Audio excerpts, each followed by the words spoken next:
My adopted younger sister, Marissa Payton, loves pulling pranks on others, but I'm the only one who gets hurt in her pranks. Last year, she and our older brother, James Payton, locked me up in a cold storage room. Because of that, I'm afflicted with a case of severe asthma. James apologizes to me before telling me that he'll take me cave diving just to make it up to me. Marissa tags along with us on the trip. She keeps casting me malicious glances every now and then. Feeling rather uneasy, I quickly get into the water just so I can get away from Marissa, but when I'm 65 feet deep, I feel a wave of suffocation hitting me all of a sudden. It turns out that Marissa has secretly shut off the oxygen supply. I can hear Marissa's smug laughter ringing out from the underwater communicator. Look, Jamie, I told you that Nat would fall for it again. James' voice is filled with affection. Leave it to you to be smart enough to think of such a prank to play on your sister. You little imp. My face has gone blue.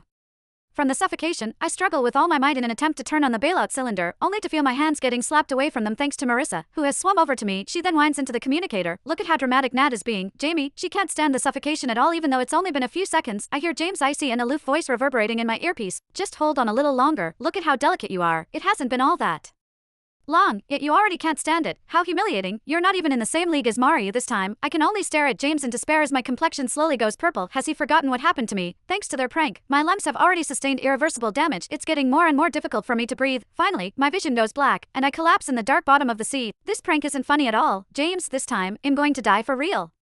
Chapter The ocean water was freezing, the sort of icy cold that seeped through the skin and right into my bones. It was even more painful than when I was trapped in the freezer last year. My spirit floated in midair, watching as my blue-tinged body lay limply in the sandy bottom of the cave. Marissa Payton, my adopted younger sister, swam over to me. Her swim fins stirred up a cloud of silt, which landed right on my face and covered it. Stretching out a leg, she kicked hard at my body. Look, Jamie, Nat sure is going all out in her act this time. She isn't moving at all. Her delighted giggling came over the communicator, the sound filled with triumphant glee. The voice of James Payton, my older brother, swiftly came over the line, his tone coldly indifferent as he said impatiently, Stop that, Natalie, it's enough to put on the show once. There's no need to keep pretending. Now, hurry up and get up. Stop wasting everyone's time. I stared at James, my older brother by blood, as he held on tight to Marissa's hand. Clearly, he was worried about her getting swept away by the currents. He didn't even bother looking at me when he spoke, assuming that I was still throwing a tantrum at having my oxygen shut off. At that moment, our diving instructor, Jackson Morris, came over, using the high-powered dive light he held. He shone it straight into my eyes.